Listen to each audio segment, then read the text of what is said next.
करेंगे, ठीक है। एथेनॉल कक्ष के ताप पर द्रव अवस्था में होता है, यानी कि कक्ष के ताप का मतलब पता है, ये कक्ष है, हाँ। द्रव का मतलब पता है, पदार्थ की कितनी अवस्था होती है, हाँ। एथेनॉल के गलनांक क्वथनांक के लिए सारणी 4.1 को देखिए। सामान्यतः एथेनॉल को अल्कोहल कहा जाता है। क्या कहते हैं, अल्कोहल। तभी यह सब अल्कोहल पेय पदार्थ का महत्वपूर्ण अवयव होता है। क्या होता है, पेय पदार्थ। पेय पदार्थ क्या होते हैं, जिन्हें पिया जाता है। इसके अतिरिक्त यह अच्छा विलायक भी होता है, जिसमें किसी भी चीज़ को घोला जा सकता है, इसलिए इसका उपयोग tincture, iodine, cough syrup, tonic आदि जैसी औषधियों में होता है, ठीक है। एथेनॉल को किसी भी अनुपात में जल में मिलाया जा सकता है। तनु एथेनॉल की थोड़ी सी मात्रा लेने पर नशा आ जाता है। हालांकि अल्कोहल पीना निंदनीय है, निंदनीय मतलब बुराई का काम है, लेकिन समाज में बड़े पैमाने पर प्रचलित है। लेकिन शुद्ध एथेनॉल, परिशुद्ध एथेनॉल की थोड़ी मात्रा भी घातक सिद्ध हो सकती है। काफ़ी समय तक अल्कोहल का सेवन करने से स्वास्थ्य संबंधी कई समस्याएं उत्पन्न हो सकती हैं। एथेनॉल की अभिक्रिया देखेंगे, हमने किससे के साथ कराई है, सोडियम के साथ, इसलिए क्योंकि ये बहुत ज़्यादा रिएक्टिव होता है। तो सोडियम एथो ऑक्साइड बनाता है। क्या बनाता है, सोडियम एथो ऑक्साइड बनाता है, ठीक है। और हाइड्रोजन गैस निकलती है। क्या निकलती है, हाइड्रोजन गैस। क्या निकलेगी, हाइड्रोजन गैस कब निकलती है, जब बताओ जरा कब निकलती है हाइड्रोजन गैस। एसिड और बेस की रिएक्शन होती है तभी तो हाइड्रोजन निकलती है।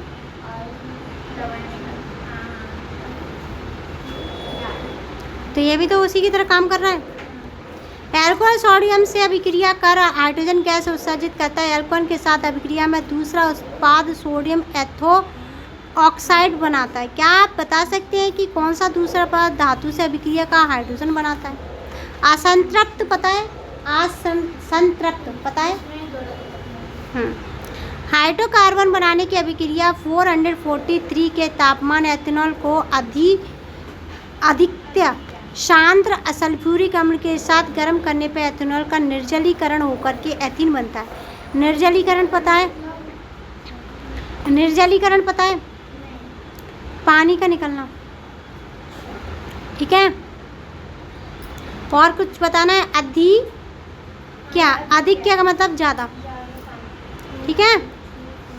देखो CH3CH2OH गर्म वो क्या है, सांद्र है। H2SO4 CH2 plus H2O। इस अभिक्रिया में सल्फ्यूरिक अम्ल निर्जली कारक के रूप में काम करता है, जो एथेनॉल से जल को अलग कर देता है। क्या कर देता है, अलग करता है। सजीव प्राणियों पर अल्कोहल का क्या प्रभाव पड़ेगा, जब अधिक मात्रा में अल्कोहल सेवन किया जाता है, सेवन का मतलब लिया जाता है, तो इससे उपापचयी प्रक्रिया धीरे हो जाती है। उपापचयी अभिक्रिया पता है क्या होती है, नहीं पता, खाना पचना, उपापचयी ऐसी अभिक्रिया होती है जैसे खाना पचना, ठीक है। तथा केंद्रीय तंत्र का तंत्र कमजोर हो जाता है। केंद्रीय तंत्र का तंत्र पता है क्या होता है, इसके फलस्वरूप समन्वय की कमी यानी कि कोऑर्डिनेशन, मानसिक दुविधा और उनीपादन पता है, उनीदापादन नींद आना, क्या है, नींद आना। सामान्य अंतर्बाधा का कम हो जाना तथा भाव शून्य आती है। यदि व्यक्ति राहत महसूस करे लेकिन उसे पता ही नहीं चले कि उसके सोचने समझने की क्षमता तथा मांसपेशियां बुरी तरह प्रभावित हुई हैं। एथेनॉल के विपरीत मेथेनॉल की थोड़ी सी मात्रा लेने से मृत्यु हो सकती है। मेथेनॉल वो यकृत में मेथेनॉल ऑक्सीकृत होकर के मेथेनल बना देता है। मेथेनॉल यकृत की कोशिकाओं के घटकों के साथ शीघ्र अभिक्रिया कर लेता है। इससे प्रोटोप्लाज्मा उसी प्रकार स्कंदित हो जाता है। स्कंदित का मतलब होता है टूटना। क्या होता है, टूटना। जिस प्रकार पकने पर अंडा स्कंदित हो जाता है। क्या हो जाता है, अंडा पकने पर क्या हो जाता है, स्कंदित का मतलब पता है, मैंने इसका मतलब टूटना होता है। अंडा की ग्रेवी बनती, वो बनती है भुर्जी, वो है स्कंदित। ठीक है, इसने टोका, किसी ने जिस प्रकार पकने पर अंडा कैसा हो जाता है, स्कंदित होता जाता है। मेथिनेल क्या है, चाबूस, क्या लिखा है, चाचूष तंत्रिका को भी प्रभावित करता है। ये नहीं पता मुझे, चाचूष तंत्रिका, एक मिनट देखेंगे। तंत्रिका को प्रभावित करता है जिससे व्यक्ति अंधा हो सकता है। अच्छा, देखने की शक्ति। एथेनॉल एक महत्वपूर्ण औद्योगिक विलायक, औद्योगिक विलायक का मतलब जो केवल इंडस्ट्री में काम आता है। औद्योगिक उपयोग के लिए तैयार एथेनॉल का दोबारा रोकने के लिए मेथेनॉल जैसा जहरीला पदार्थ मिला दिया जाता है जिससे यह पीने योग्य ना रह जाए। अल्कोहल की पहचान करने के लिए इसमें रंजक मिलाकर इसका रंग नीला बना दिया जाता है। विकृत अल्कोहल कहा जाता है इसे, टूटा हुआ अल्कोहल। विकृत का मतलब होता है टूटा हुआ अल्कोहल। विरंजक का मतलब होता है, रंजक का मतलब होता है रंग। क्या है, रंजक लिखा है ना, तो रंग है।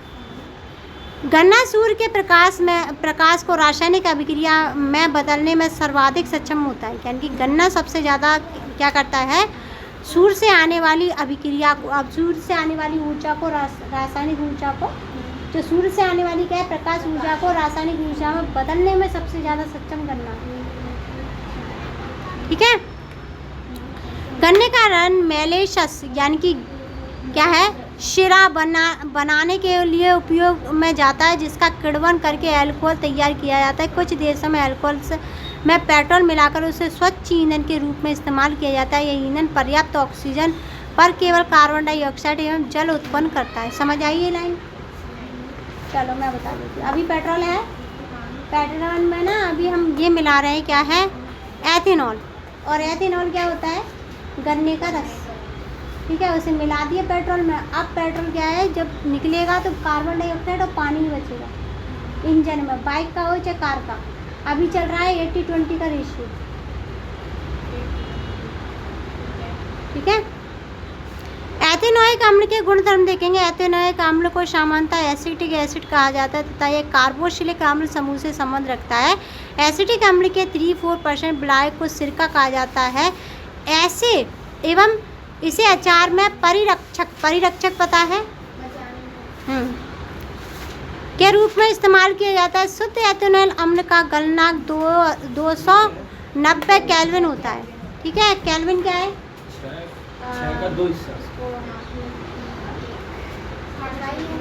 किसको नापने की गई, तापमान।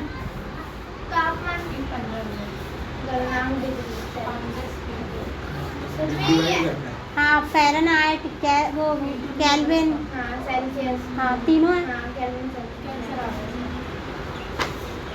और इसलिए ठंडी जलवायु में शीत के दिनों में यह जम जाता है। इस कारण इसे ग्लेशियर्स, क्या बोलेंगे, ग्लेशियर्स एसिटिक अम्ल कहते हैं। कार्बोक्सिलिक अम्ल कहा जाने वाला कार्बनिक यौगिकों के समूह का अभिलक्षण इसकी अम्लीयता होती है। क्या होती है, अम्लीयता की वजह से। हालांकि खनिज अम्लों के विपरीत कार्बोक्सिलिक अम्ल दुर्लभ अम्ल होता है। दुर्लभ अम्ल का मतलब क्या होता है, बताओ जरा मुझे। जिसका पीएच मान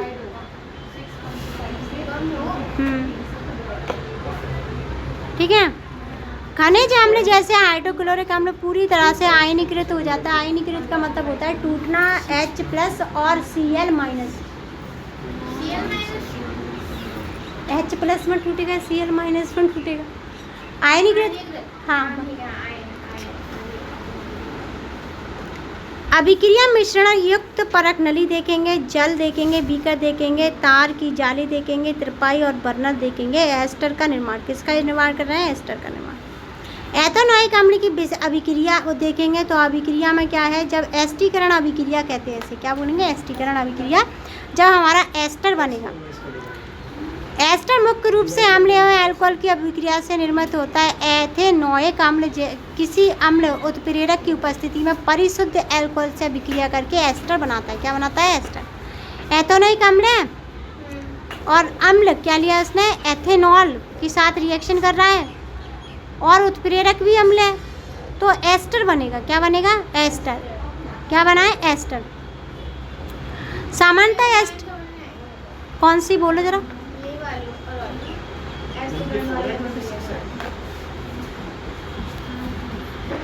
अब क्या है हमारा? एस्टर समझ आ गया।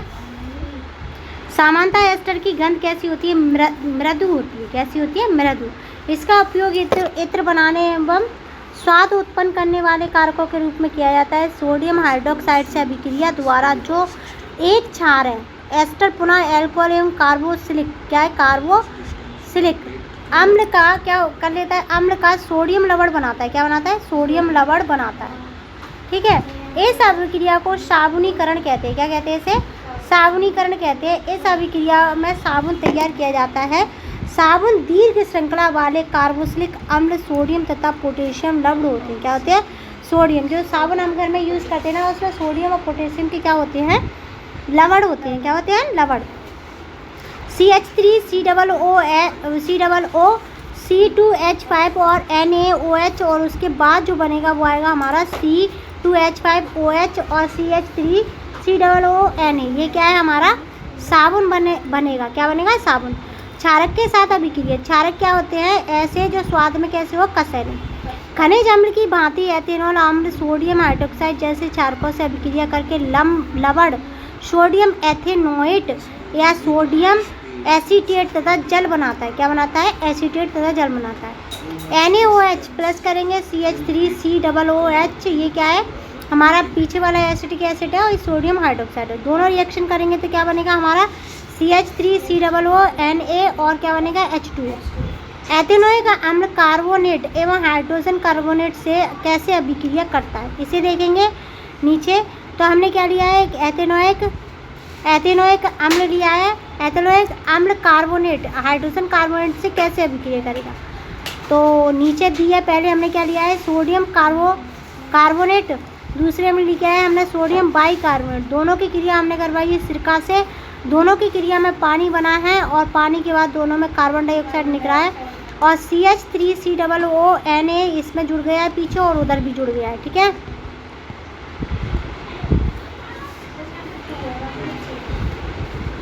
आप देखेंगे मिसेल का निर्माण। मिसेल क्या होता है? तेल की बूंदों से हम मिसेल का निर्माण करेंगे। Na बाहर होगा। आप देखेंगे इस अभिक्रिया से सफाई में साबुन के प्रभाव का पता चलता है। अधिकांश मैल तेलीय होता है। कैसा होता है? हमेशा जो मैल होगा ज़्यादातर तेल वाला होगा और आप जानते हैं कि तेल पानी में अघुलनशील है यानी कि घुलेगा नहीं। साबुन के अणु लंबी श्रृंखला वाले कार्बोक्सिलिक अम्ल के सोडियम पोटेशियम लवण होते हैं। क्या होते हैं? सोडियम पोटेशियम के लवण होते हैं। साबुन का आयनीकरण आयनिक भाग जल से, जबकि कार्बन श्रृंखला तेल से परस्पर क्रिया करती है। जो आयनिक भाग होगा वो पानी से और सोडियम और जो होंगे वो किससे करेंगे? अच्छा, कार्बन करेगा तेल के साथ, तेल करेगा सोडियम पोटेशियम के साथ। ठीक है।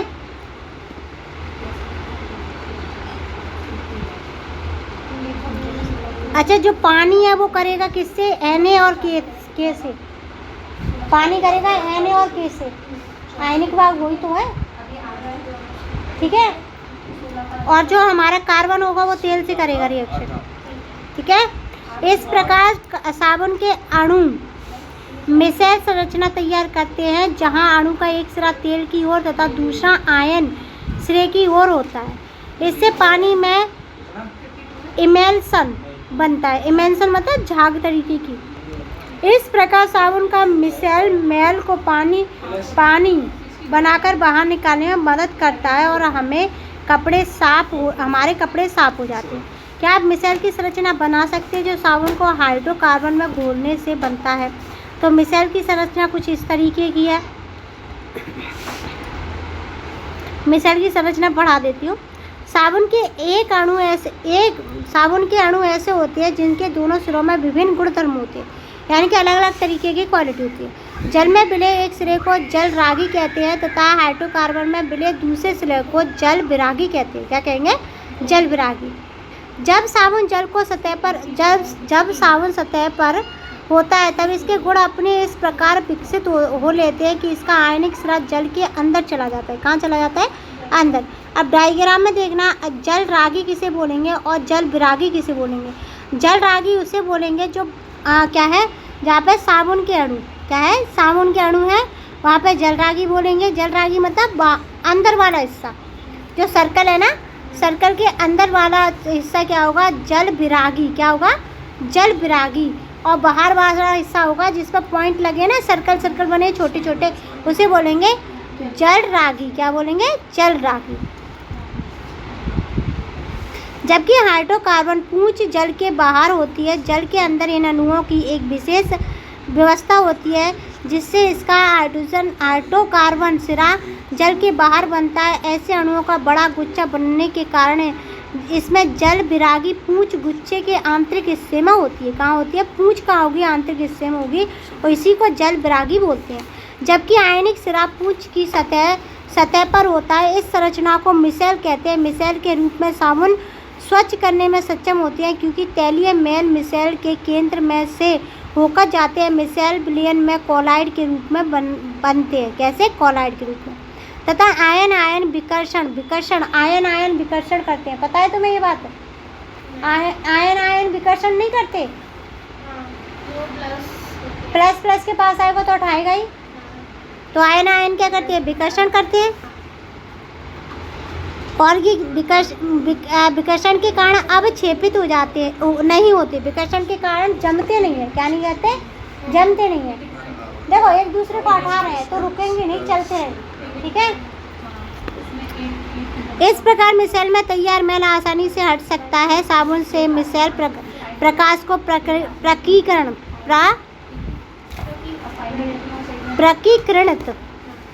कर देते हैं। यही कारण है कि साबुन का घोल बादल जैसा दिखाई देता है। कैसा दिखाई देगा, बादल के जैसा।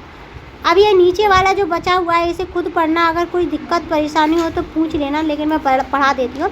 क्या आपने कभी स्नान करते समय साबुन करते समय अनुभव किया है कि झाग मुश्किल से बन रहे हैं एवं जल से शरीर धोने के बाद भी कुछ अघुलनशील यानी कि स्पैम जम रहा है। ऐसा इसलिए होता है क्योंकि साबुन कठोर जल में उपस्थित कैल्शियम और मैग्नीशियम लवणों से अभिक्रिया करता है। क्या करता है, अभिक्रिया करता है। ऐसे में आपको अधिक मात्रा में साबुन का उपयोग करना पड़ता है। एक अन्य प्रकार के यौगिक यानी कि अपमार्जक का उपयोग कर इसी समस्या से निपटा जा सकता है। अपमार्जक सामान्यतः लंबी कार्बन श्रृंखला वाले सल्फोनिक लवण तथा लंबी कार्बन श्रृंखला वाले अमोनियम लवण होते हैं जो क्लोराइड तथा ब्रोमाइड आयन के साथ बनते हैं। इन यौगिकों का क्या है, आवेशित सिरा कठोर होता है जो जल में उपस्थित कैल्शियम और मैग्नीशियम आयनों के साथ अघुलनशील पदार्थ बना लेता है। इस प्रकार वह कठोर जल में प्रभावी बने रहते हैं। सामान्यतः अपमार्जकों का उपयोग शैम्पू एवं कपड़ा धोने के उत्पादन में किया जाता है। अब ये क्या है, जो हम सर्फ और शैम्पू यूज करते हैं वो था, ठीक है।